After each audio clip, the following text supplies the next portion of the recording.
All right. Still got to figure out the timing on the intro. It seems like it starts with the black screen for a little long. It's hard to predict YouTube. It doesn't have the most robust editing production suite. But so long as I can click the button and you can hear me and see me, that's really all that I care about. Been a long week. Got to be honest, the last couple of weeks have been a bit of a nightmare. So we got a new puppy, which is great, but man, takes a lot out of you. There's a reason why they don't recommend people have kids after they're 40. It's just a lot. All the energy and the taking care of things, and the same can apply to a puppy. It's a lot. And just trying to keep an eye on it, peeing all over the floors and just biting everyone. It's been a nightmare. He's a great little boy, so I'm not complaining at all about a puppy, but I'm definitely struggling since having to deal with the puppy. This week has been better, but yeah, last week was rough. So a lot of catch-up work over the last couple of days, trying to get up to where I was supposed to be 2 weeks ago, but hopefully the next few days I'll be able to catch up fully, and then this week end on a high note, and then next week I'll be fully caught up and be able to do everything that I need to do. But yeah, I tell you what, getting a puppy, it's a lot of work. They are full of energy, and that's a lot to deal with. All right, I think we are good to go. Looks like everybody is joining, so let's get started. Hey everyone, welcome to Gear Talk episode 102. Gear Talk is the show that I do every other week, where we talk about the geekier side of rollerblading.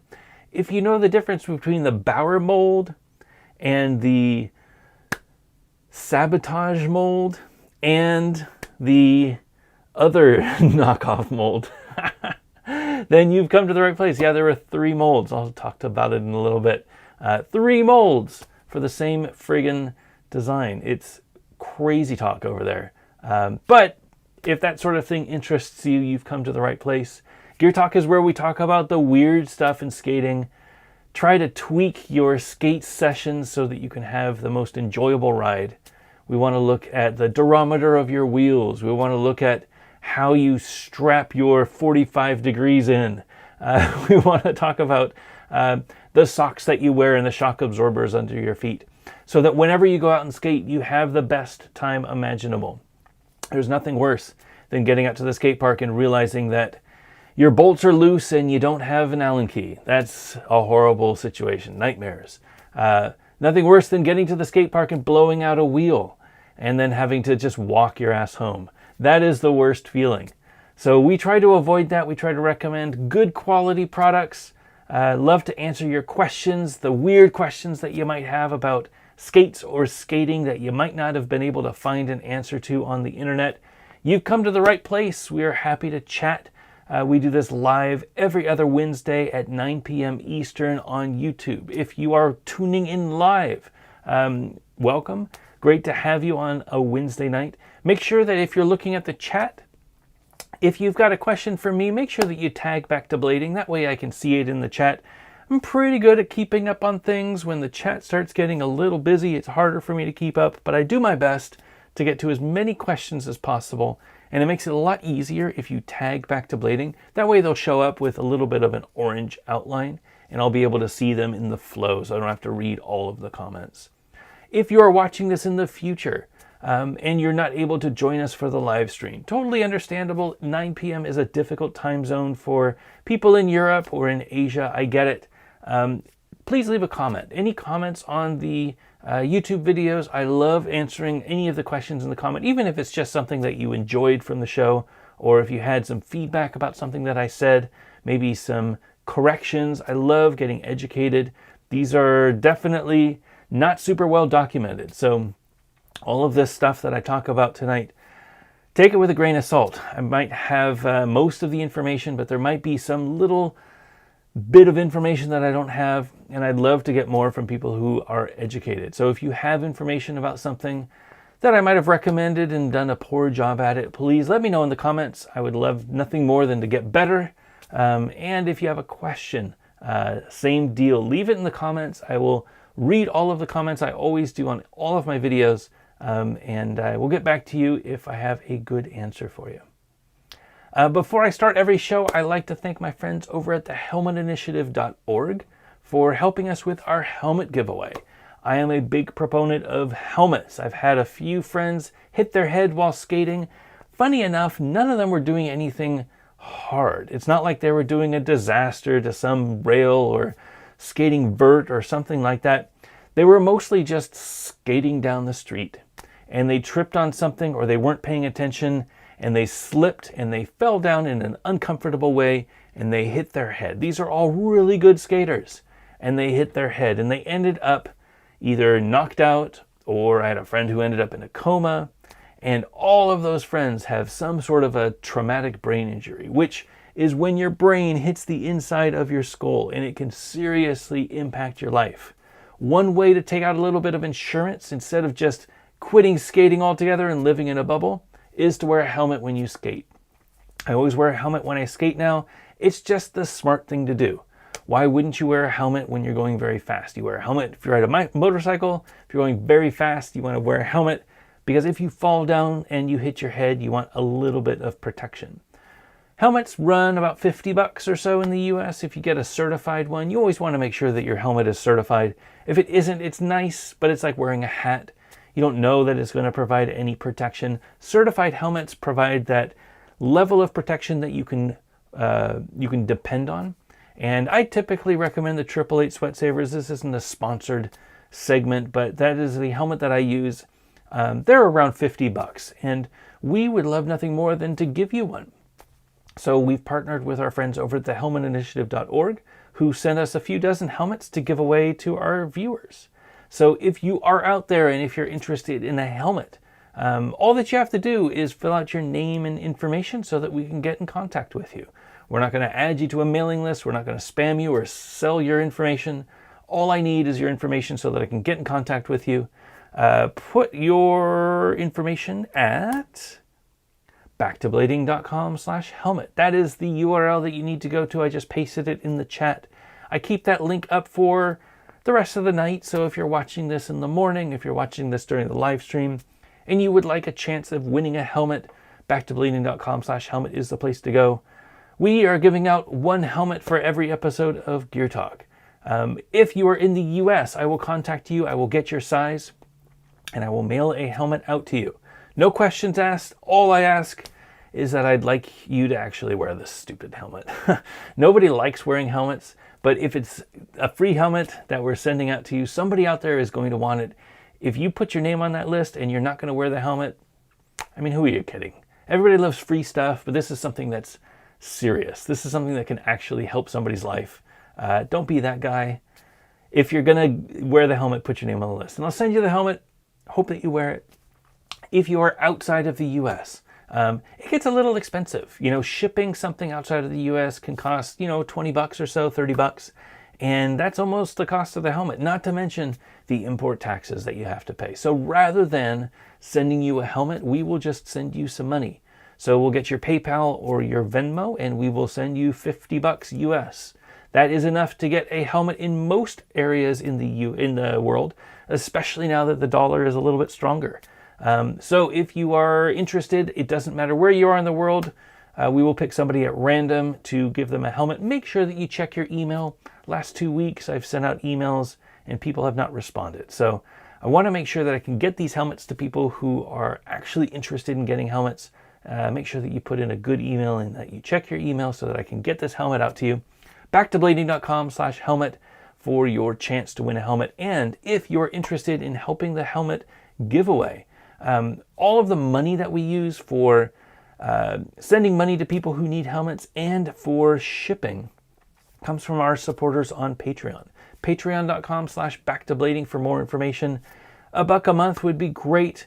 $1 a month over a year would handle shipping for a helmet. That is a huge help to people out there who might need a helmet. And it helps the channel. It helps us keep the lights on and helps us keep things moving here. Thank you so much for all of the support. Thanks for the Helmet Initiative for giving us some helmets, and thanks to our supporters on Patreon for helping us with our helmet giveaway. All right, let's get started with my current setup. I've had a busy couple of weeks. I've actually skated a lot. I can't say that I skated a lot, actually. I've skated hard. I can't say that I skated a lot, like in a amount of time. I've only skated twice. I skated once at Marsh, and I skated once at the compound. I did clear off the mini ramp here, and if it were to have rained last week, I was going to skate here at the mini ramp, but thankfully we had a dry day, so I was able to skate outdoors. But I have been thankfully able to get out to the compound up in Maryland, and I got to skate this weekend, and I was on my Adapt Brutale. So these are the Adapt Brutale. They are the 2022 version. If you've seen any of my videos, you know that I absolutely love these skates. These are carbon fiber. They're actually made out of a material called Dylan, which is hard like carbon, but it's a little bit squishier than carbon. If you look at the cuff, usually with an Adapt skate, so the inside of the Adapt is full skeleton. So it's like this really hard, in this case Dylan, in other cases it's carbon, hard material that goes around here all the way up and then down, and it's the bottom of the skate as well. The top is a nubuck leather, so you can see the squishiness of this nubuck leather. That's where you tighten it down with your laces and it gets nice and tight around your foot. Feels great. 45-degree strap and the buckle strap, these are both Velcro in this situation. So you get a nice tight fit. This Dylan is actually a little bit squishy. So I was skating the Adapts with the carbon. Here they are. Adapts with the carbon. And if you look at the Adapts with the carbon, it's the same sort of concept. But if you look at the top, if you look at the top, it's much harder to squish the top. And that is because the Dylan is a little bit squishier than the carbon, the actual 100% carbon fiber. And I prefer the Dylan. I think the Dylan gives me just enough flex so that I can do topside tricks, so that I can get down on royales, cheat a little bit, bend with my ankles, and a little bit of flex so that I can get down low and actually get boot down. It is a really great setup. Absolutely loving these skates. They fit my foot really nicely, and I think that is the takeaway for any of these skates that I review. There are a lot of different features out there, different sole plates, different buckles, different laces, different colors, different hardnesses of cuffs, different shock absorbers, things like that. You could tweak all of that sort of stuff, but if the boots don't fit your feet well, you're going to hate the skates. And that, after reviewing dozens of skates, was the big takeaway, that you've got to make sure that you find skates that fit your feet perfectly. And that can take some time. You can wiggle it around a little bit. You can add different liners, you can add different insoles to adjust your foot inside the skate. You can change your lacing pattern so that it can be a little bit tighter in the heel, a little bit tighter in the front so that it can adjust where the pressure points are. But it's got to be close. If it's not close, you're not going to have a good time with the skates. Doesn't matter who skates them, what pro skates them, how good they skate them. If they don't fit your feet, they're probably not the right skates for you. These fit my feet great, and that is why I love them so much. They are light, they are responsive, but most of all, they feel really great on my feet. I am skating the Balance 2 frames. Full disclosure, drink up. I am an owner of 50/50. And I designed these frames so that I could skate them the way that I wanted to skate. These are designed more for a low ride with a nice split so that you can do flat royale grooves, royale tricks. With the old Balance frame, I loved the way that they rode, but I had some struggles trying to get royales. This split was just a little bit too tight. So what we did is we kept this groove the same, because the groove is perfect. I absolutely love the groove. Skating anti-rocker on Balance frames is a really great ride. But what we did is we kept this groove. We made the H-block a little bit wider here. So between this groove to the wheel, we made this H-block area a little bit wider. And we pushed these wheels out 5 millimeters on each side. That gave us a nice 105 mil split, which is wide enough that you can still access the UFS bolts. For me, that's super important so that you can swap between frames if you want to skate a big wheel frame, if you want to skate an anti-rocker frame, or if you want to skate a flat frame. Access to the UFS bolts, super important. 2 bolts, pop off the frame, put on a new frame, and you're good to go. And I am skating 58mm wheels. These are the 50/50 wheels on the outside, and these are the Chroma Yandril wheels on the inside. These are some blems that we had. They're a darker orange. You can see the orange isn't quite as brilliant as the ones that we sold. These are the blems. They are 92A on the inside, 88A on the outside. Those are different hardnesses. It's called the durometer. 88A is a little bit softer, so you're going to get a little bit more bounce to it. For me, the 88A formula that we use is perfect. Absolutely love skating these 88A wheels. I feel like I get enough bounce, enough responsiveness. The only catch with the 88A is that they do wear a little bit faster than the 90A. The 90A are a little bit harder. 90 is a little bit higher, and the higher the number, the harder the durometer. So obviously 92A will wear slower and it will last longer, and they're super hard. This 92A, you can see that it's barely worn. While the 88A, you can see I've got some wear already, mostly on the heel. The heel is the one that wears fastest for me.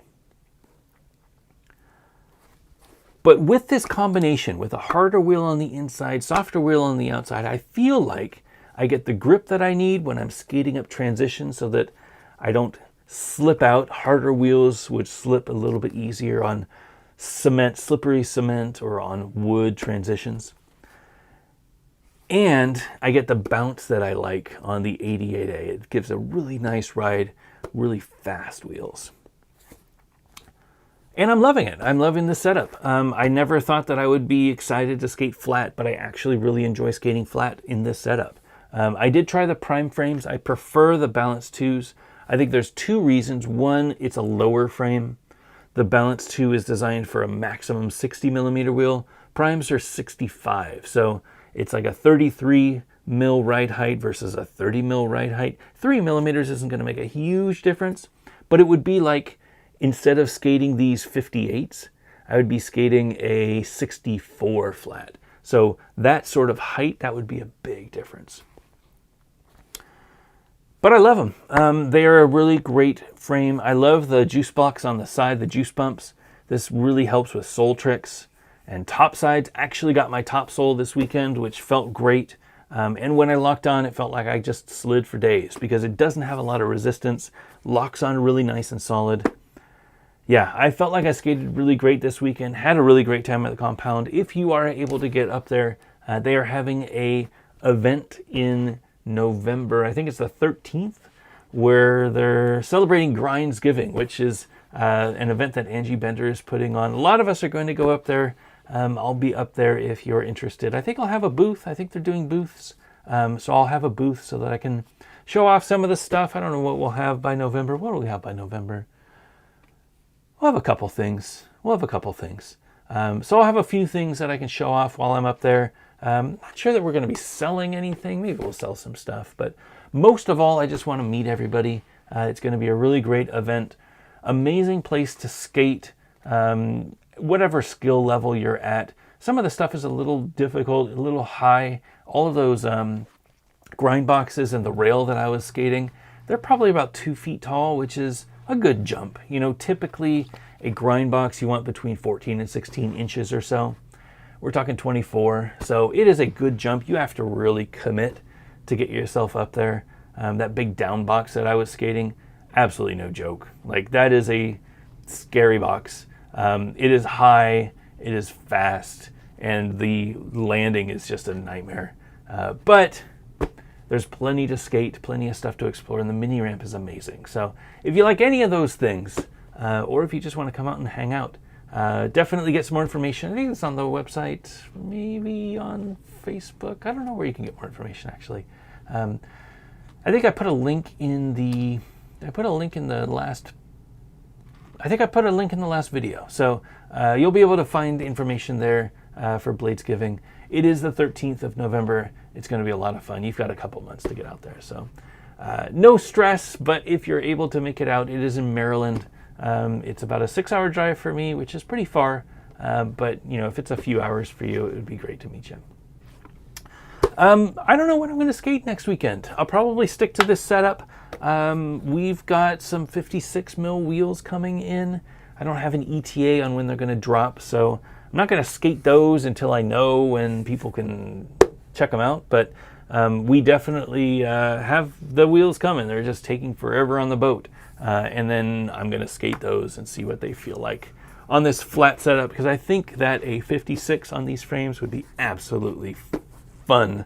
But there's only one way to find out. I wonder how big these wheels are. Let me check real quick. I wonder how big these 58s are. They're probably down to 56.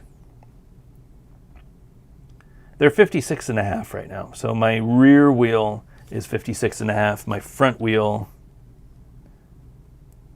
is 56, just about 56. So they are basically 56 mil wheels right now. Our 56 actually is a pretty close profile to this. Very similar. I will share more when I have them. Hopefully it'll be next week, maybe the following week. Anyway, had a great session, really loving these skates. Had a great time skating them, having a great time skating flat, even though definitely missing my anti-rocker. It feels good to skate with this setup. So I want to go to probably another skate park and just skate these fast, because skating fast, flat is a really fun ride. All right, let's take some questions. If you have any questions, please make sure that you tag back to blading in the chat. If you are watching this in the future and you have questions, make sure that you leave a comment. I would love nothing more than to answer your question. Sorry that I can't do this when you are available, but thank you for watching, and I hope that you're enjoying it, and I hope that you have a good question so that I can answer it. All right. True 27 Skeet, I'm here for Fear Talk. Wasn't sure if you just misspelled it. Yes, Fear Talk was this weekend. That is what I called my trying to skate that crazy ledge. It is no joke. I'm very, very proud that I was able to get it. I would not have been able to get it without all the encouragement from the people out there. So thanks, Adam, for your support, and everybody else out there. But yes, it is Fear Talk. There you go. Lander, thank you for confirming that you can hear me. I never know with YouTube. You just gotta guess and just go with it. Mr. Darren25, I'm glad to have briefly met you this weekend. Great job skating the compound. When we see you hit the down rail, thank you for coming out. It was great to meet you as well. Man, I don't know about that down rail. I get the ledge, and the ledge is the same steepness, so I think I'll be able to get the rail, but I'm not super good at rails. Like, it takes me a long time to get comfortable. I do think I could sole that thing. If I jumped on, I think I could ride it out, but just getting on would be scary. We'll see. Maybe next trip. No promises. It's a pretty steep rail, though. We'll see. Ravenous Pathogen. Give us some news, any news on the new skates. Sure. So, we actually got some news this week that was a little discouraging. Discouraging, it's good news and bad news. So, we've been working on a skate. It's going to be an aggressive skate primarily, because that's what I love to do. It is plastic shell. It's something that we've been working on for a few years now. But we're finally at a point where we're sending over money to get molds made and get samples made so that we can finalize this and actually start production. The project takes a long time. Making a skate, there are a lot of parts that go into making a skate. And we were very lucky that the factory that we work with is, they also make skates. So they make our frames, and they also make skates. And they made a skate that a few years back, I think they stopped making. And that mold was available for us to use. And they gave us the opportunity to modify that mold so that we could make the skate however we wanted. And we thought that was amazing, save a lot of money, not have to invest a ton of time in developing new molds. All we'd have to do is modify existing ones, and we could have a skate pretty quickly. The problem is the requests that we had, unfortunately, were too immense for them to modify this mold. So the mold is very old. It's like a 20-year-old mold. It's based on a skate that was released in the late 2000s. So maybe it's a 18-year mold, 15-year mold. It's definitely an old mold, and they were unable to make the modifications, which sucked. We were looking forward to these samples, and they kept sending us pictures, and we were like, yeah, that's getting better, but we're still missing this section over here and this section over here. And then they came back and they said, yeah, well, we can't do anything else. Are you happy? And we said, no, we're not happy. That's not what we wanted. So that is the way that manufacturing can work sometimes, unfortunately. But the factory's been amazing about it. They realized that it is not meeting our expectations, and they said, well, what about this?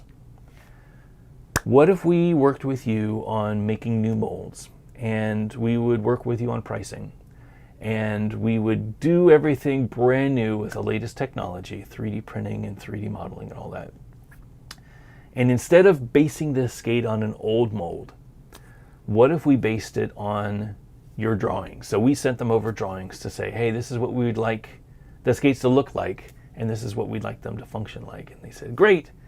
And they tried to modify it, and they couldn't. Now they're just going to take the drawings, and they're going to say, okay, blue sky, we're just going to build whatever you want.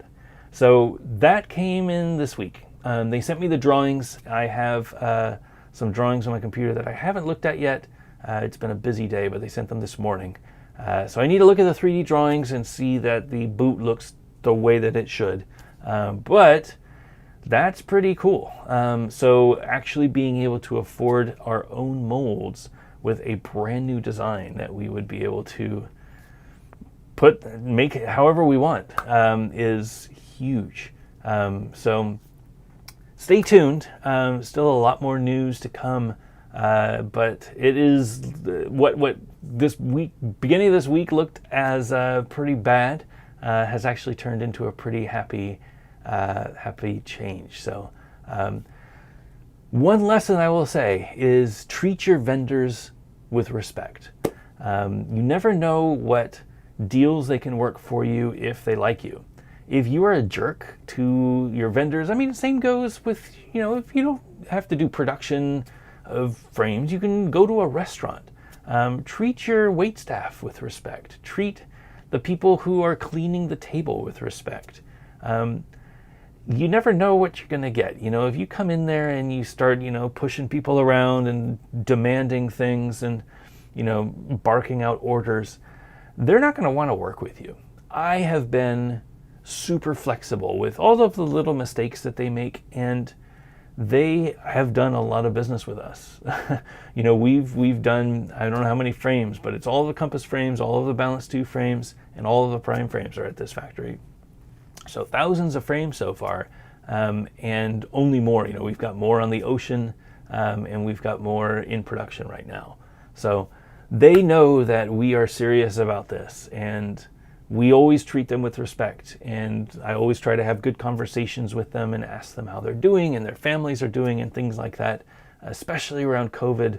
They are in China, and China has a very no COVID policy, so they have severe lockdowns whenever there's a COVID outbreak in the area, which is probably not the right way to handle the situation, but it can be hugely emotionally draining to the people who live there, obviously. So checking in on them and being human really goes a long way. And as a result, they were more than willing to work with me because they know that working with me isn't going to be a pain. They know that I'm going to pay my bills and that I'm going to continue supporting them so long as the quality is there. And that is the way that it is. So boots are hopefully, we've got new models that we'll be able to look at and start molds for our first sampling. We do have liner samples coming. We have sole plate samples coming, and we have cuff samples coming. So those are the other parts that we're going to be making custom. So it's a lot of work. but we're super excited about it. I can't wait to share with you everything that we've been working on. I don't want to share it in parts though. I want to share it when I have the actual skate and I can hold it up and I can say, check this out. Y'all are going to love this. I don't have an ETA, obviously, you know how production can be and shipping can be, but soon, rollerblading soon. The goal is to have them available in spring of next year.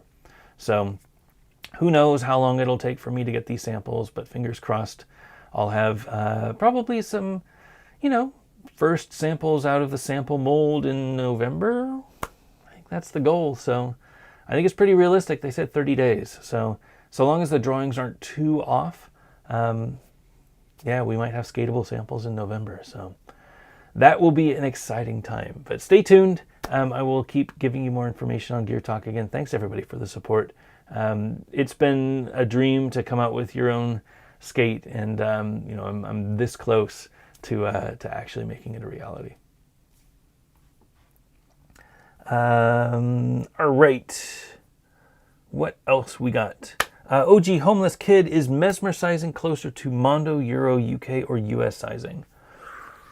So, mesmer sizing is a bit all over the place. I'm only basing this off of the John Bellino skates that I got. These were the first run John Bellinos. They were the launch run John Bellinos. They are really bad with sizing. So this liner is marked as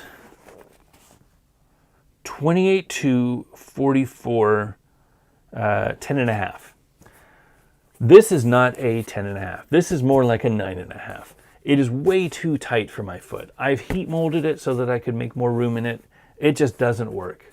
And I heard that they were swapping out liners to people who were having problems. I don't know that they made changes to this liner in the second drop of the Bellinos. I know that they did a second drop of Bellinos, and then they've got the all black Bellinos, and they've got another skate coming, which looks like a skate that we're going to be talking about tonight.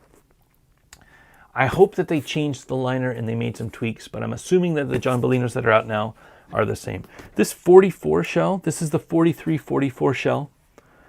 It felt fine. So when I was putting the Intuition liners in here, they fit great. And those are liners that fit me really nicely. Absolutely no problems skating this skate with those liners. This liner though, just way too short for this shell. A liner should fill out the shell. That is the basic rule of thumb. So if you're doing a dual fit liner, maybe you can have it a little bit shorter. Put some neoprene toe in the front so that your toes can stick through. But it shouldn't be a hard toe at the top end. So this is the 44 liner, 44 shell. It shouldn't be a hard toe and not fill out the shell. That makes no sense. So I know that they're making some changes to it. My recommendation, if you're interested in getting the mesmers, is to probably size down, up. So get a 45 if you were getting a 44. Or if you have a shop that you can work with, just get shell only. These shells are really good. I don't know that they shell, I don't know that Sister Susie sells seashells by the seashore, but I don't know that they sell shell only. But if they do, get yourself a shell only in your size and then bring your own liner. I think that is the way to go with most skates. If you've already got really nice $200 Intuition liners or $180 RL1 liners, you don't need another skate with a stock liner. Like, these are great liners for some people. They're not great liners for me. I already have great liners. I should have just got this shell only and put the liners that I love in there. But that would be my recommendation. As far as the shell sizing, everything fits as expected. The only catch is this shell is a bit of a weird shape. I had a lot of heel pain, more like squishing heel pain, like the sides of my heel, not the ball of my heel, not the back of my heel, but the sides, like it was pinching in. I think it's just the shape of the shell, the old throne shell, the mesmer shell. It just does not work the way that it should. And just realized that I don't have T-nuts in here, which is weird. Oh yeah, these were the T-nuts that didn't, I forgot about that. These T-nuts weren't secured in the boot. They just kind of spun around. nice fun first run experience. But yeah, they skated great when I was able to skate them. I do think that they are a quality skate if they fit your feet nicely. I'm interested in the future of this. This initial run, though, the sizing was just a little bit off for me, and I wasn't able to enjoy skating them. So get yourself the shell that you need. The shell will be true to size, and then get yourself a liner that fits your foot perfectly. And I would say wait another few months for the new run to come out. Even if you just get the all black Bolinos, it'll probably have an upgraded liner. Sure hope that they have an upgraded liner.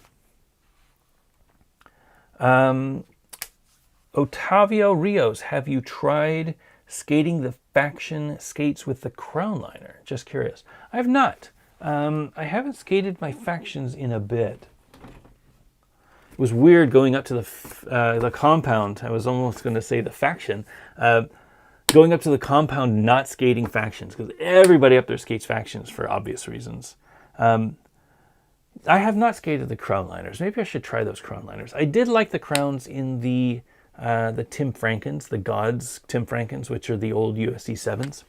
My issue with these Factions was they were just a little bit too wide. So maybe a puffier liner would help. These liners are very, very pillowy, very comfortable, but they don't offer enough support. So maybe if I downsized this shell, it would fit better. Like instead of doing the 10.5, 11 shell, I went with the 9.5, 10 shell. The liner's length fit perfectly, but I could definitely see my foot just wiggling around a lot in there. I bet that do I have them in reach? I do. These are the crown liners. Oh, can I reach them? There, I can. These are the crown liners. So you can see these liners are very thick up top. So it's a very solid liner. They do have a neoprene toe, so you can squish out a little bit, and it also will squish up. One of the neat things about neoprene toes, not only do you have length, where you can see your fingers squishing out there, but you have height. So you can actually, if your foot is a little bit thicker towards the toes than a normal foot or a standard foot, then this neoprene toe will help you squish up a little bit, give you a little bit more space up there. I should probably give these a shot. It's been a bit since I've skated the Factions. You know what? It's an interesting time for me because I'm really loving the adapts, but I don't have any skates on queue for testing. I do want to try the UFRs, but I'm not super excited about them. It might not be a bad idea to go through some of the skates that were almost great for me and find their finished form and tweak them with the right liners, the right cuffs, the right insoles, the right frames and such, and see what that finished form felt like. That might be a good video series. We'll see. And in that case, I would probably try the crowns in the Factions. I think it would be a really good upgrade. Great question. I do know that we talked with Clark this weekend. We did a podcast with him that should hit on Monday of next week. He has some more skates in production. So if you are looking for Faction skates, that middle run of like 8, 9, 10, I think 8, 9, 10s, I think he has those in production. So they should be here. I don't know when, but they should be here. I know that they are in production. So your wait is over soon.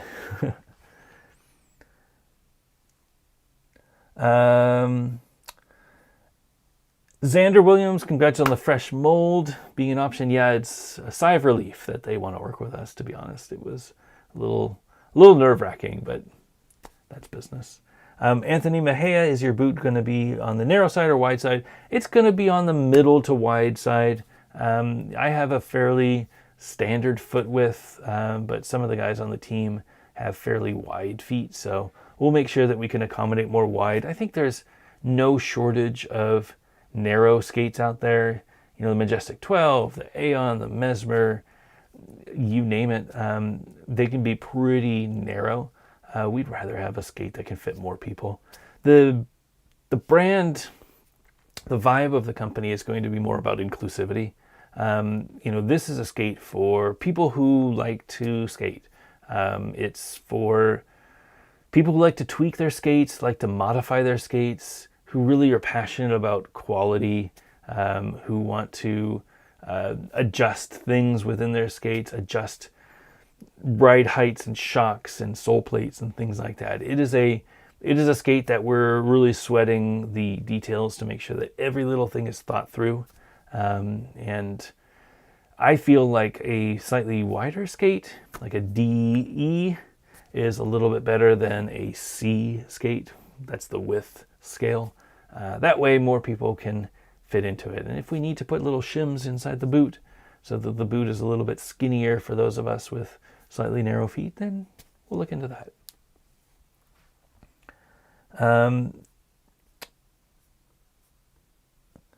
Wiki, if you could name your skates right now, what name would that be? If I could name my skates, I don't know. These would probably be called Elvis. I'd probably name these Elvis because they're like a suede material. It's not blue, but close enough. I'd call him Elvis. Maybe the King. Call him the King. It's an interesting question. If you need keep on blading. If you need a very mediocre skater on the other side of the world to test your skate, hit me up. I'll keep you in mind. Probably won't happen, but thank you. David Quist, we have different boot setups for sale. Boot with fitty setup, boot with chroma, boot only, boot compass setup. Yeah, we're still trying to get the details dialed in, but it will not be I have to preface this, but it will not be a fitty boot.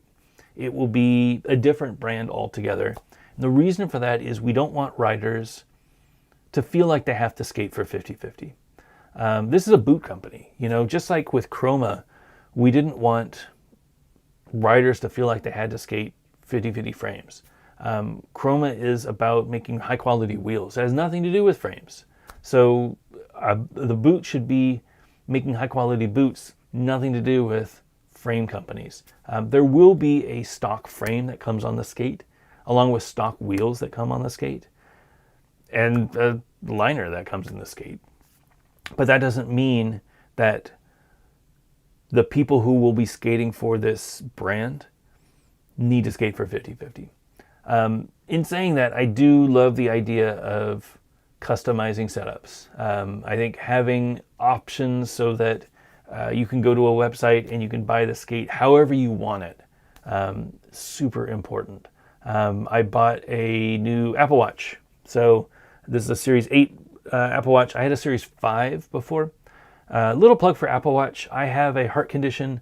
It's called an AFib. It's arterial fibrillation, I think it's called.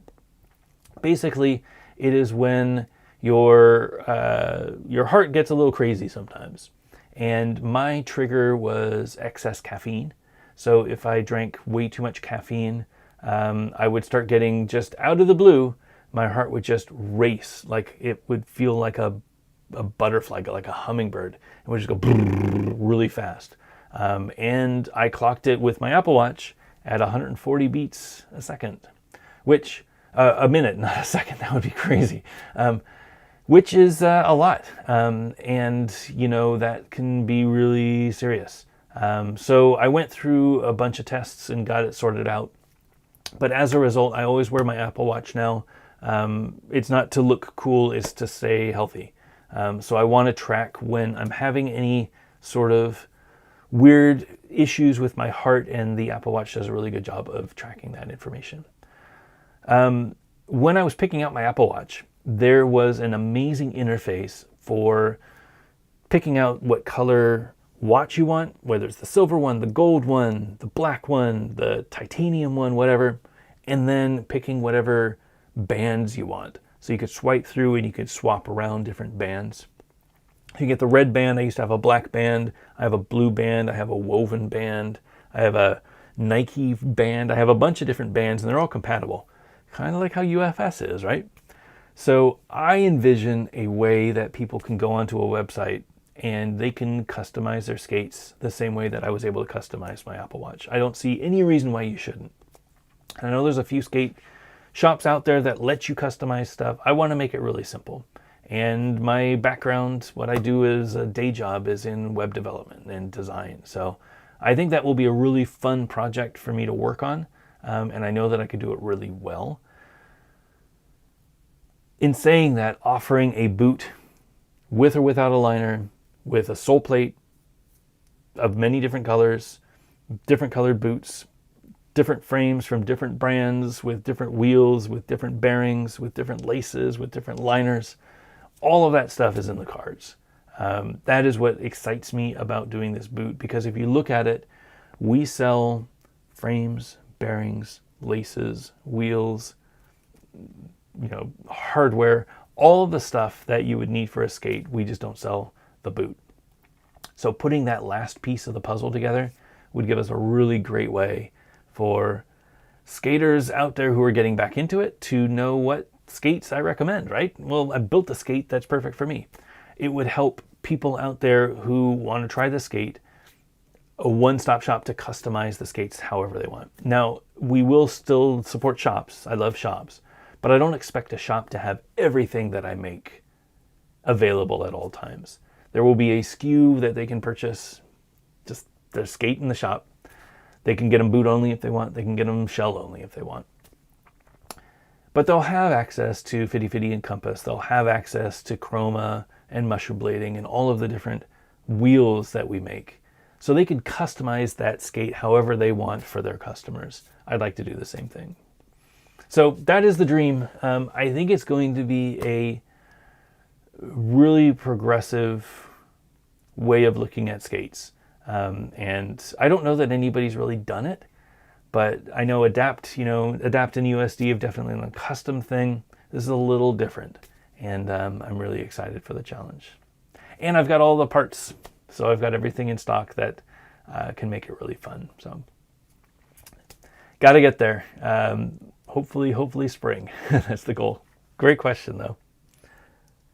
OG Homeless Kid, awesome. Thank you for the Mesmer answer. Hoping to get the new olive ones when they release in 12 and a half. Yes. I would definitely wait for the new ones. Yeah, that's a good call. Hopefully they'll sort out their sizing issues by then. Zach Markham, this pair of Bauer Sanctity in my size has been bouncing on and off of eBay for months. If I can get up the $110 in the future and they're still bouncing, recommend I get them.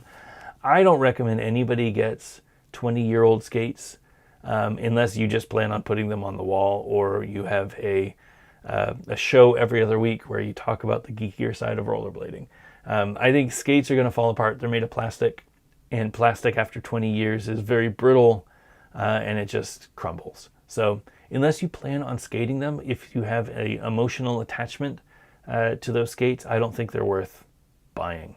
$110 is a lot of money, and I would much rather you invest those in some quality wheels or a ready-to-roll setup or some new liners for yourself, something that would make your current setup better versus trying to get an old setup. If you're just doing them because you want to put them on your mantle or on your wall or something like that, then absolutely have at it. I think they're a really great collector's item, and I love looking at old skates. It gives me inspiration.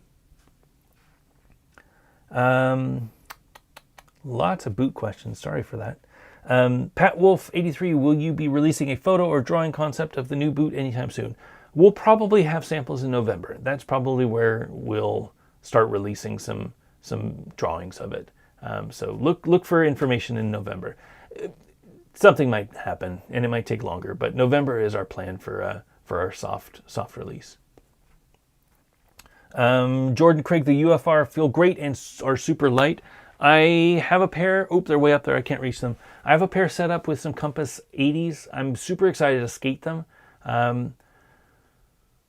But I just don't like the idea of doing aggressive with them. I think they're a good big wheel skate, but I gotta try everything. It's just I'm having so much fun skating these adapts right now. I don't want to skate anything else, but I will. I'll skate the UFRs. I gotta figure it maybe this weekend, maybe next weekend, maybe next weekend. Last weekend on the adapts, yeah, maybe next weekend. We'll see. True 27 skate. Those crown liners look like a great option for the Raxton skate. Yes, they are a roomy boot, so it's nice to have a slightly thicker liner. I think that would be a good option. Keep on blading, modifiable skate. Does that mean nothing riveted? Yeah, there's nothing riveted on our skate. Everything will be with bolts, so you'll be able to pop things in and off. Octavio Rios, are you planning on making bigger sizes like 13 plus? I'm an 11, 12, so I should be good. Just asking for bigger fitted people. Planning or able to is the question. So we will start with the first 4 big sizes. So typically when you're making a skate, this is really turning into skate production talk, but I don't mind it. Typically when you're making a skate, you start with a 41-42 shell. That is the baseline sample size. It is like an 8-9, depending on who you ask. That's the standard that you start with. So you do the 41-42, and then you could go either the 39-40, which is the 7-8 or 6-7, depending on which way you go. Then you do the bigger one, the 10-10.5, which is the 43-44. And then you do the 11-12, which is the 45-46. Those are the 4 that we'll have available at launch. The sizing might be a little tweaked. We're still trying to figure out where sizing should be because the liner dictates the shell sizing. So trying to figure out how to make each of these sizes work perfectly with the right brakes is tough. But that's, for the first launch, probably all that we can afford is 4 different shell brakes. If after launch there is a demand for a 13, we'll definitely make it. If after launch there's a demand for a solid 9, we'll definitely make it. Like that, it's all up to what the market asks for, but I gotta get there first. So big feet, absolutely love my big-footed friends. I hope that we can do a bigger shell. It just means that we're going to have to come up with some money. So if it is a huge success, we plan on reinvesting until we have our full line, but we've got to keep doing production. So we'll see how sales go in the first production run.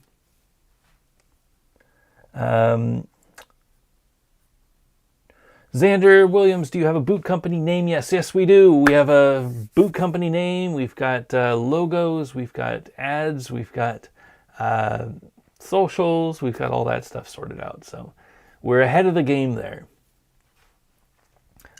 M, thanks for putting in the effort to get a new boot option out there. Respect for you and all you do for the sport. No problem. Hope that you will support or at least take a look at it. And if it's not for you, share it with some of your friends that might be interested. We are going to, so pricing wise, we're going to try to make it affordable.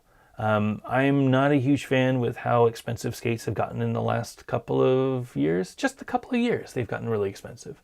Shout out to Razors for keeping that Colt down in the 180s or something like 160s, and they're so cheap. I think it's a great skate for the price. I don't think we can beat 200. I think 200 is a pretty low price for, definitely for a launch skate, but for the quality that we're trying to release. But we're trying to make it more affordable so that more people can get to it. I do think that having a boot only for $300-400 is a lot of money. And I want to make sure that people out there who are watching can actually afford the boots. So no details on pricing yet, but it is going to be, it's not going to be super, super expensive. It's a plastic boot. It's going to be where plastic boots should be. So definitely hope to make it approachable for everybody. Wiki. Sorry, my English was not accurate, but thank you for telling us you're naming your skate Elvis. I was talking about the name of the model for your new Fitty Fitty skates. Ah, yes. So they're not going to be Fitty Fitty skates. They are going to be a different brand. I'm not going to share that yet, but when we share it, it will all make sense to you. And yes, Elvis has left the building. Octavio, your customization theory sounds like e-rolling back when it was running. Yeah, that was a really great site back in the days. I think that is the key. It's hard to keep all of the stock, but that's where I think a shop can struggle a little bit, and me being the manufacturer, I've got all the stock. So it's easy for me to keep all that stuff here. We'll see if it works. Again, it's it's all a dream right now, but it's something that, I got to put my money where my mouth is. Keep on bleeding. I suppose you're going for a good but fairly affordable liner. Would you also consider doing a premium liner at some point? Yes. The liners are going to be great. We're really excited about the liners. But in saying that, we know that people already have liners. So we will have it shell only if you want as an option. We'll also be looking into making higher quality liners, especially for signature skates. I want to make sure that the team riders get an actual skate that they would actually skate, which is a crazy concept. But you should be able to take this skate off of somebody, the pro rider, and put it on your foot, and it should be the one that you can buy. That's the goal. That's the dream. So again, nothing to announce yet, but that is our goal. I think liners are going to be really important to us. Keep on blading. My 27-year-old Rossi skates are holding up really well. Good plastic. Rossis have been holding up well. Solomon holds up really well. My K2s do not hold up super well. My rollerblades do not hold up super well. These Bauers actually held up pretty well too. All right, I'm going to stop because I'm getting a little crazy and it's already an hour in and I haven't even started sharing the Bauers. So let me do that. So the title actually says Bauer Respect. These are the civilities, sanctities. These are the sanctities that I got. Before I get started, let me read this nice letter that I got. Oh, I forgot one thing. I'll do that later. Nice letter that I got from a viewer named Jeff. He says, please accept these near mint condition skates as a token of my appreciation. Up until now, they've been hidden away from the world in my private collection, but as we all know, they belong in a museum, which is a great line.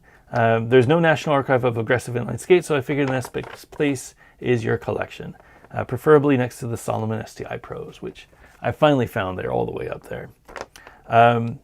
Thanks for showing it's possible to get back into skating at our age while balancing family and a career. Wish you the best. So this is from Jeff. Absolutely great. I love getting questions or letters like this, even if there aren't skates attached. It really warms my heart that there are other people out there who want to skate again, and they just need that little encouragement to do it. And, I'm old, fully admit it, but I'm out there skating. And, if you have the thought that you could go out and skate, you should definitely do it. Get yourself some nice skates and just put a helmet on, but go out there and skate. You're never too old to start over again. But he sent me these beautiful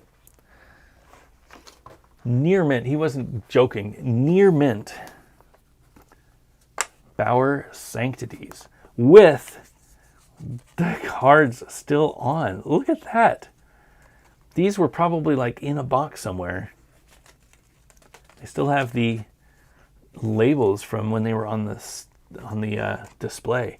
Let me get the other one. I have the other one as well, because that one I don't want to ruin the card. But these are the Bauer Sanctities. Look at this beautiful skate. Such a crazy look. Very 90s design. A lot of bulbous things, a lot of bolts strapped on the sides. Crazy colors. So Bauer was, and I guess still is, a skate company that makes hockey skates. I don't know where they got their start, but when I started playing ice hockey back in like 91 or 92, my first pair of skates was a pair of Bauer 3000s. Those were, at the time, a fairly well-respected standard pair of skates that you could get for hockey. Bauer has made amazing skates over the years. They are, one of the premier names in hockey skates. I think they were purchased by Nike back in maybe early 2000s. I don't know who owns them now. I should have done a little research on that. But I think the brand is still out there. I still get ads from like some of the hockey Facebook pages that I follow. And, I'll still see Bauer pop up from time to time. But for a brief period, In 1998, they made this, which is the Bauer Sanctity. I can never remember the name of this thing. Sanctity. This wasn't Bauer's first foray into aggressive, though. They actually started with these. These are the shifties. They actually made the front sides. I think the front sides were the first version. These are the shifties. And this was Bauer's first aggressive skate, or one of their first aggressive skates. It is a very standard boot. So this was the standard Bauer skate that they made for recreational. All they did was they slapped a sole plate on the bottom. This is a two-piece sole, so this is a sole plate and then the frame that gets riveted on. But this was their initial foray into aggressive. And it's really just a TRS-looking boot, nothing special up there. Plastic shell, plastic cuff, plastic buckle, lacing system, internal liner. And then sole plate, which actually had a flat sole, which was kind of cool for the time. Grind plates on both sides because value, right? Double your value, you get 2 grind plates for the price of 1. And a lot of people skated these skates. I had a friend who had these skates, and they were just, for the time, they were fine. They had a big H-block in the middle, actually very thick for an H-block back in the days. Based on the success of this skate, Bauer realized that they should probably invest a little bit more in aggressive. Just putting a frame on a recreational skate wasn't enough, that they could go full into the aggressive. This is peak X Games. This was 98 when everybody was talking about aggressive skating and it was the coolest thing to do. And this is when Gap was sponsoring people and Yoo-Hoo and all those, what was the hair products? Not Vidal Sassoon. Paul, what's his name? Paul Mitchell. There it is, Paul Mitchell. All of those products were getting in on it. Everybody wanted a piece of rollerblading. So Bauer started work on this project. So at the time, they released 3 skates. And I wrote them down. There's a great post on the Instagram. If you do a search on rollerblading for history of Bauer, you can find the post. There's like 22 pictures. It was also on Instagram. It's harder to find things on Instagram, but if you go to Facebook, you can find it. History of Bauer, they go through the entire history of the company, and when they dipped out in 99, year after they released this skate, they stopped making skates. Crazy, right? Probably coincided with them getting acquired by Nike, but I don't know for sure.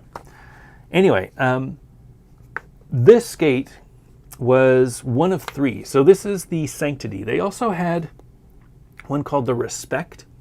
The Respect was a slightly different color. It was a street skate. So it had different wheels. It had a slightly lower liner. And it had a mixed hardness, which is super interesting. They had 90A wheels on 90A wheels on the inside, 88A wheels on the outside. I think they were 56s.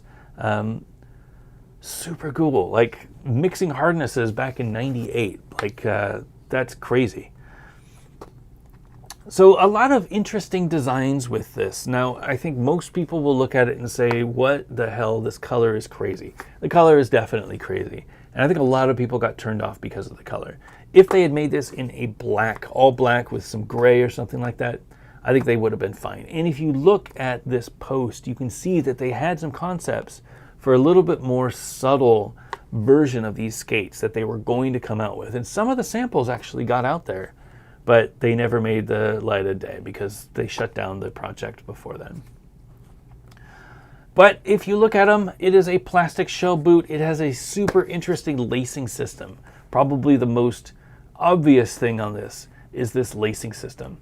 This thing is so cool. So they actually patented this design, not only with the finger design, but with the lacing of the liners. You can see here, you can see this liner actually laces between the 2 lacing into the boot. So you've got boot, liner, boot, liner, boot, liner, all the way up. And that's supposed to give you a nice, more like a cinch feeling.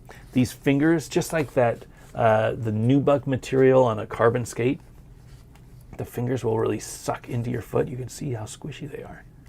Try getting that. You could get that with a plastic shell boot, but you have to do a dual injection, like a Rossi's Fifth Element. And then it's a very expensive boot. Instead, they just cut through, so there's only a little bit of plastic here. That little plastic cinches down. Really nice, comfortable ride. The liner itself, funny enough, it's got that turtleneck that we found on the Them 908. Only skates that I knew of with the turtleneck that came over the top of the cuff. I don't know that this was a special cuff, but this cuff, look at how tall this, holy moly, look how tall this cuff is. This cuff goes all the way up, and it has these little ribs that I would assume could be inserts in the mold. So they could maybe say, well, we want a smaller cuff, so they put an insert into the mold and they cut it down to here. Or we want a super small cuff, they could cut it down to here. This turtleneck, though, goes all the way up and covers it so that it doesn't have the plastic showing up top. Very nice metal buckle up top. Opening them up. Don't know that I'll be able to get them out without unlacing them. So let's do this. Let me unlace them really quick. What's that? Is unlacing them a thing? Lacing and then unlacing? I guess unlacing is a word. That, of course, is the problem if you have a lacing system that uses your liner as well as the lacing of the boot, that you've got to unlace the liner as well if you want to take the liner out. So maybe not the best design, but it's not like people change out their liners all that often. I don't think there was Gear Talk back in '98. All right, the liner is out. Really nice looking liner, I gotta be honest. So there's this almost like corduroy sort of feeling on the toes and on the sides. You could tell that they knew what they were doing though. There's this strap up top, a strap on a liner to keep your ankle from, your heel from moving forward, I guess. I don't really know. I'm kind of worried that there might be stuff in there, but there doesn't seem like any stuff in there. So this is it is not neoprene or anything. It is a solid toe, so you don't have any wiggle up there, but it is a nice spacious area up in the front. The tongue does have a little bit of plastic on it, which keeps a nice form. And then, yeah, the back, nice cuff area. Really high quality liners. You can see there's like some stitching around this area to add a little bit more texture, maybe a little bit more support, a little more padding in the side area around the ankles. And then you can see these 3 lacing areas over on both sides. That's where the liner laced into the boot.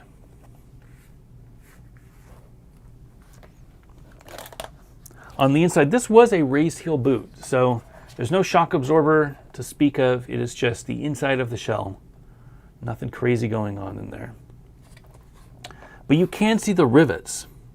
So rather than using T-nuts like we use now for most aggressive skates, they used rivets to keep these frames attached to the inside of the boot, to the bottom of the boot.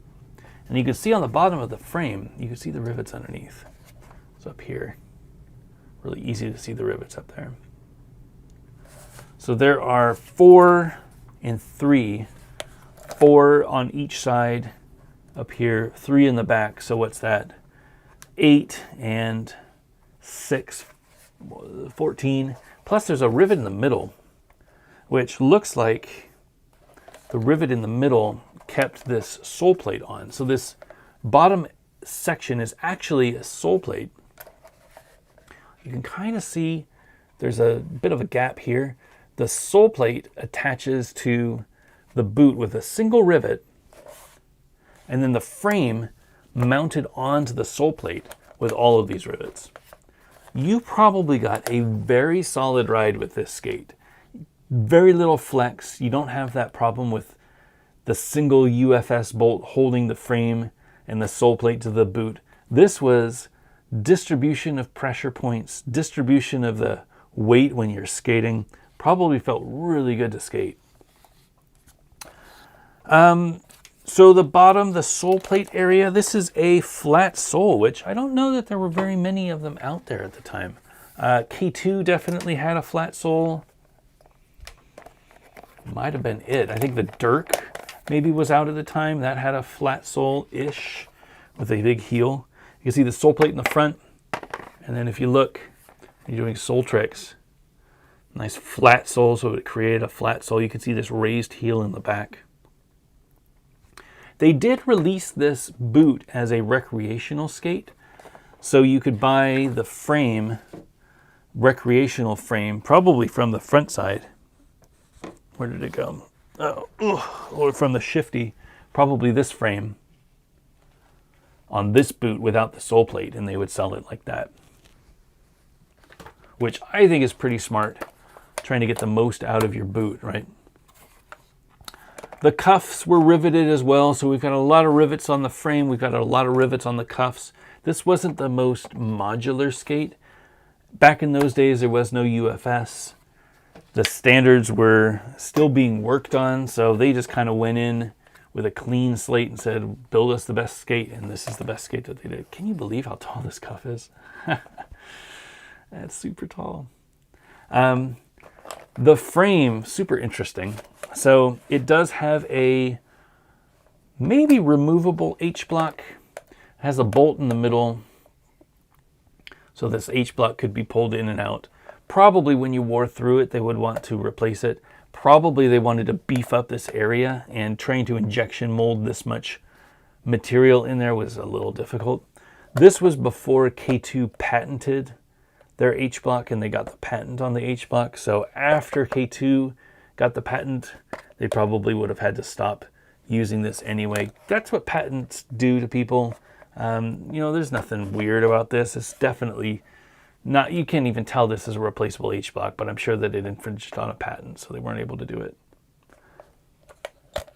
This version is the vert version. It came with flat 58mm wheels, 5890, I'm sorry.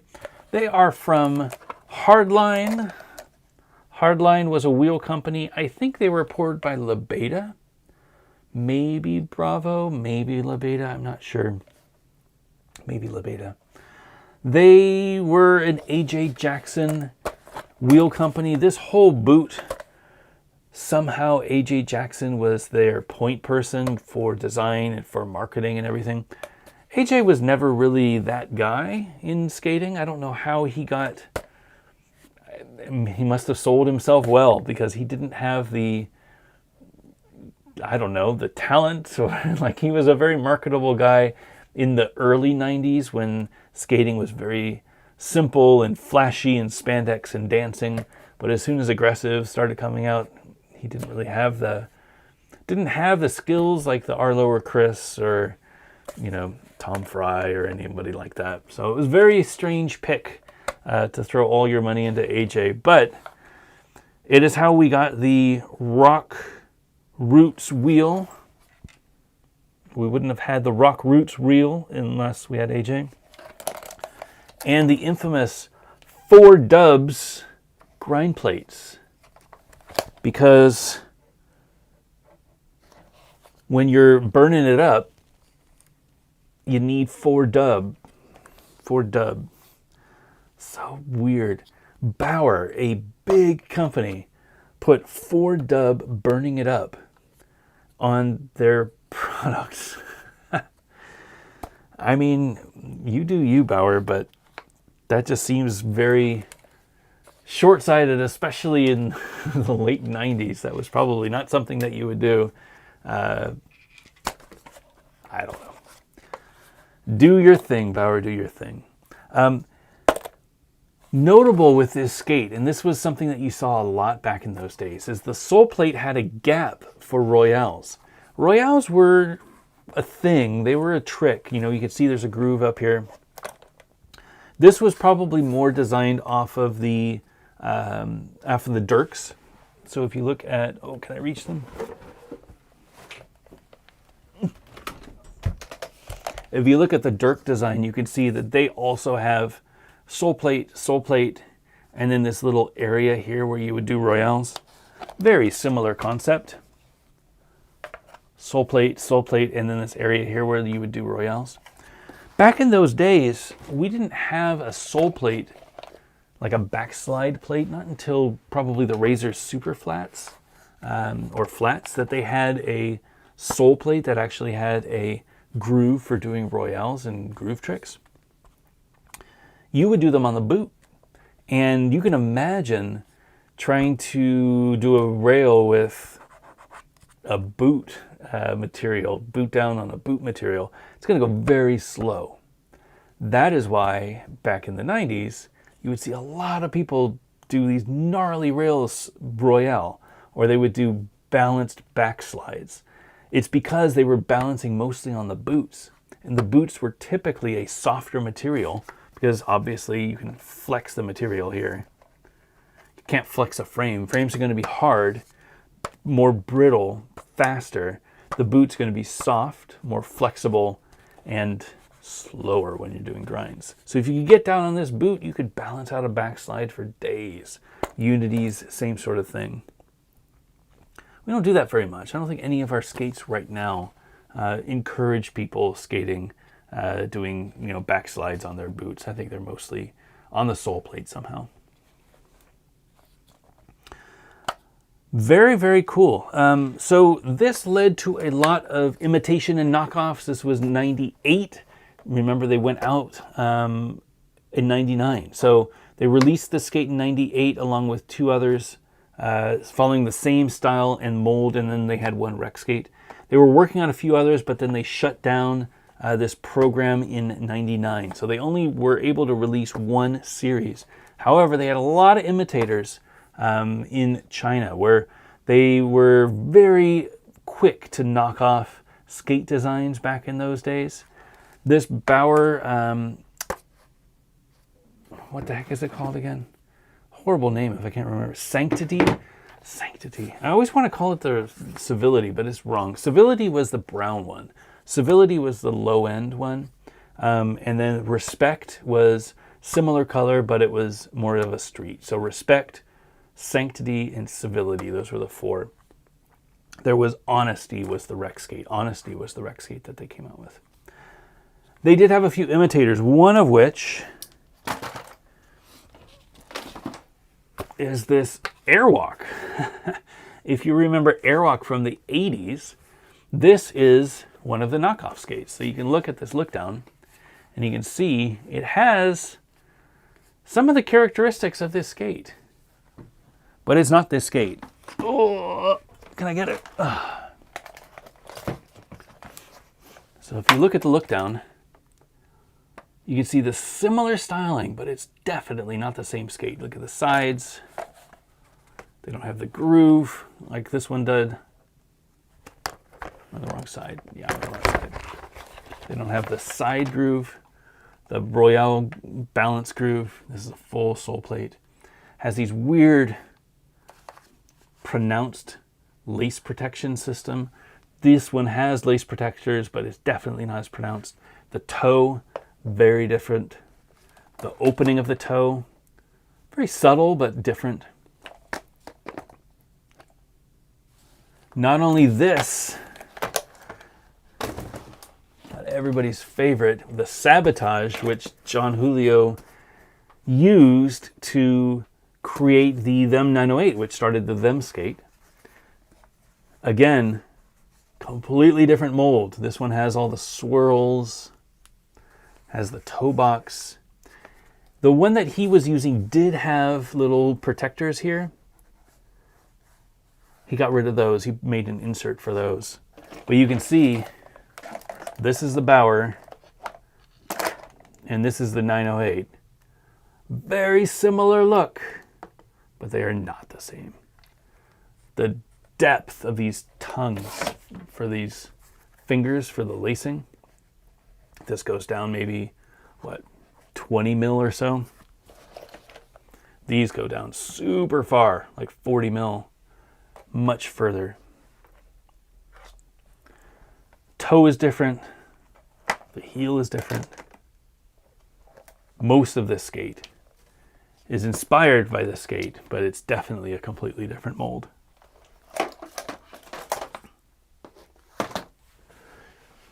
So those are the Bauer skates. Bauer continued to make skates. They continue to make hockey equipment. They were purchased by Nike, and then they kind of went out of business and didn't make much anymore. I think they're making stuff again. I don't know that Nike still owns them or if they were purchased by a outside company. Bauer has a special place in my heart.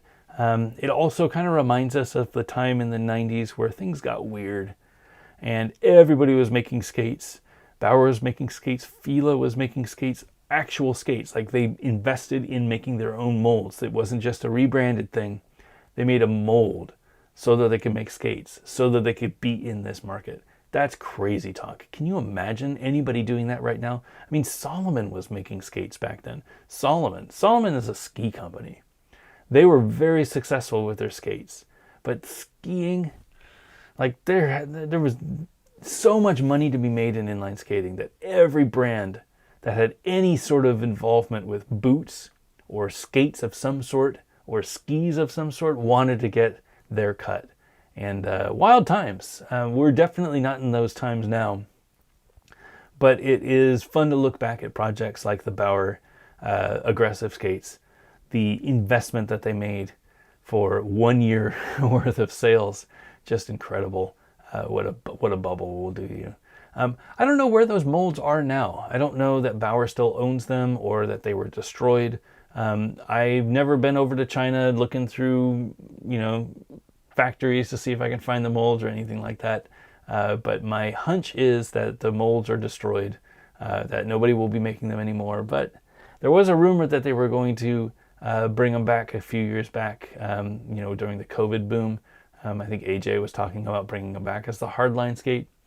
That never materialized, so maybe they are still out there. I'd be thrilled to see some boots come back, but I can't see Bauer investing any time or effort into inline skating right now. I think it's such a small niche sport that they just don't want to be involved, which I don't blame them. They've got to make the money. They don't have the passion that we do.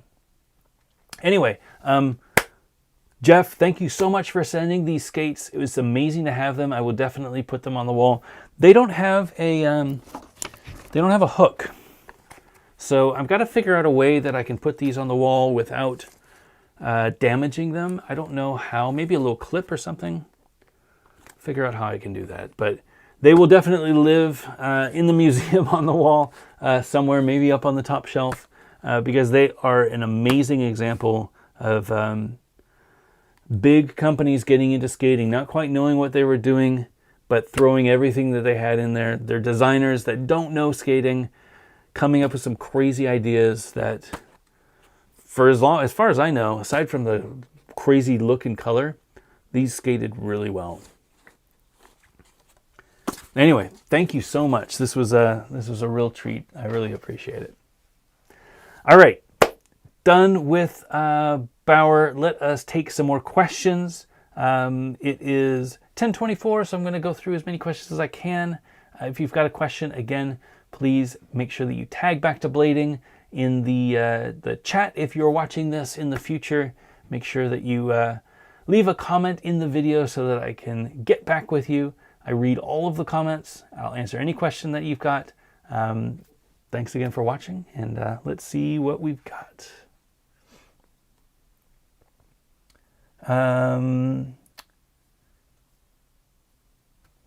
Scott Molly, those Bauers share so much with them skates. The fingers at the laces, the top of the boot hanging over the cuff. Sorry if I missed the discussion. Yes, I didn't mention the turtleneck as well. Yeah, that was super interesting.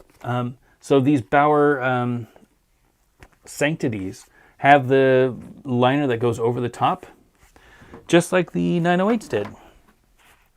And again, no other skates that I know of had that. It's just really curious that they would do that. Very interesting design choice. But yeah, definitely inspired by them. I don't think John was inspired by the Bauers, but the molds that he used were definitely inspired by them.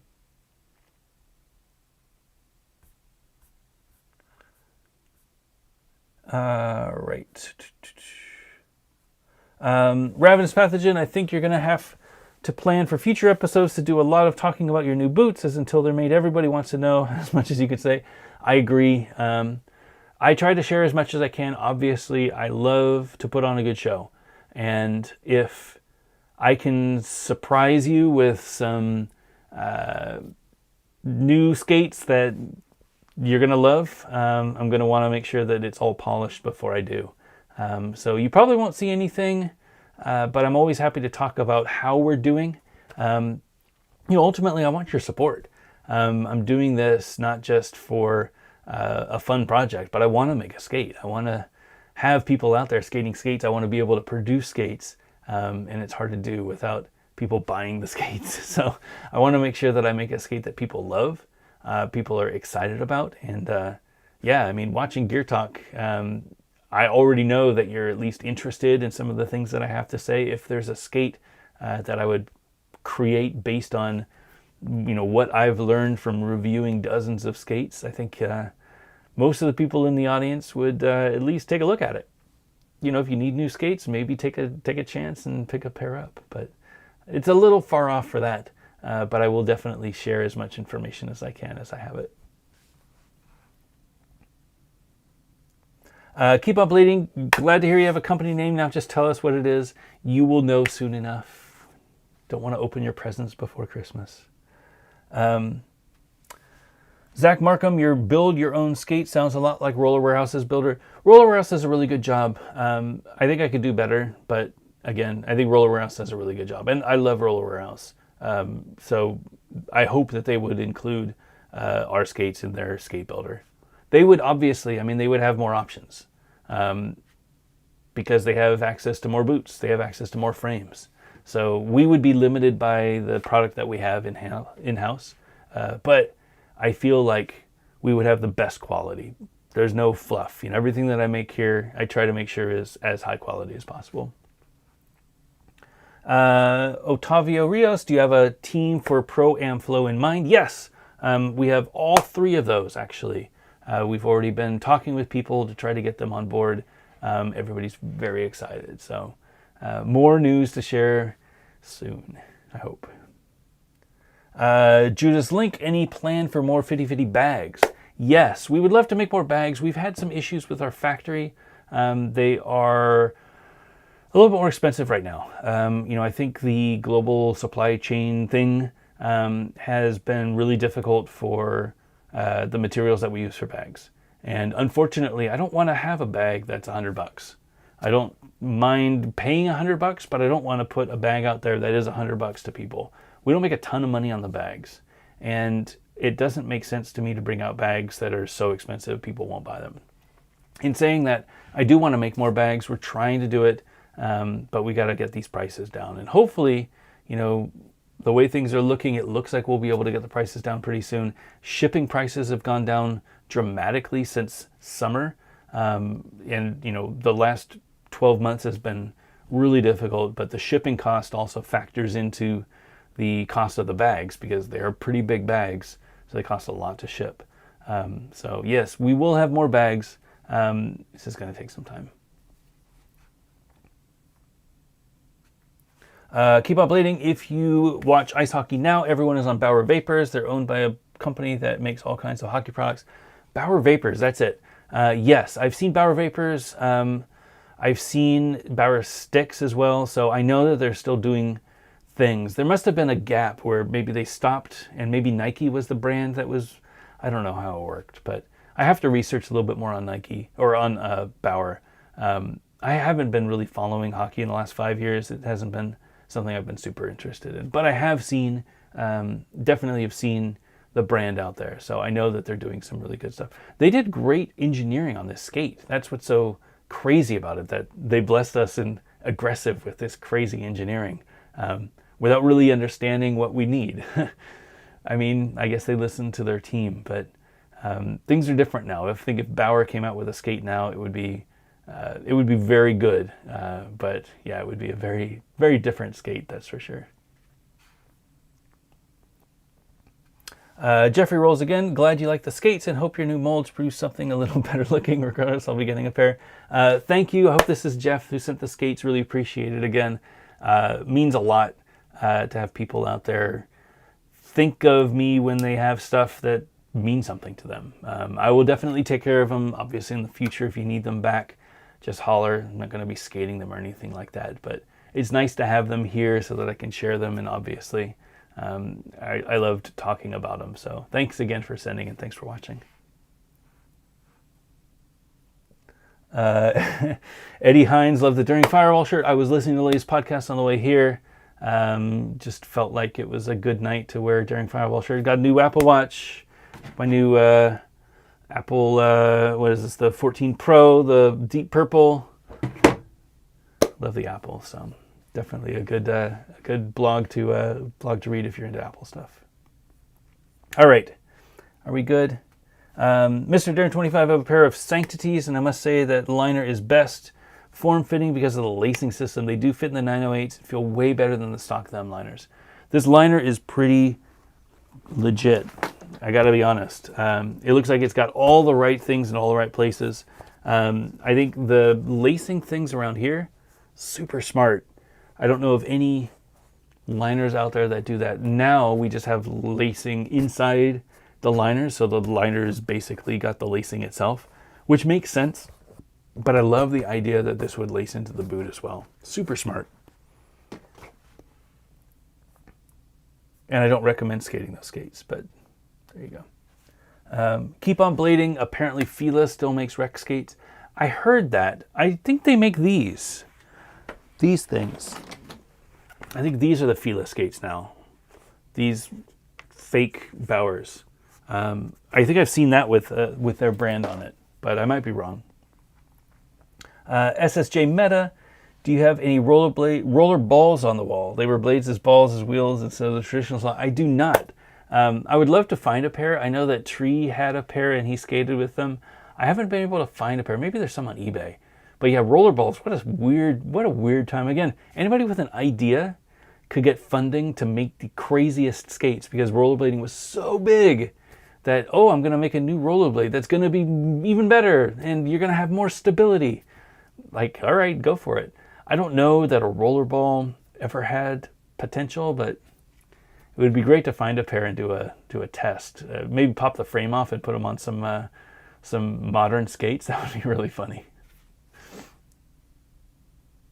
John Coy, any plans for an intermediate aggressive frame? 257, 260.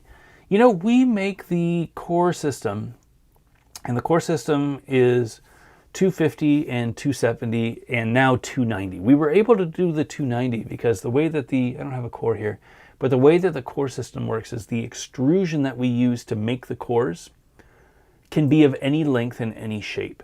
So we started with 250 and 290 or 250 and 270. There's nothing stopping us from doing a 260 in the middle, except for flooding the market with sizes. That would be my question. Is there enough people out there that would want a 260 that don't already fit into a 250 or a 270? I don't know. I do think making a shorter frame makes sense, something like a 235 or something like that. And that's something that we're looking into, especially for kids. I think it's important that we have an option.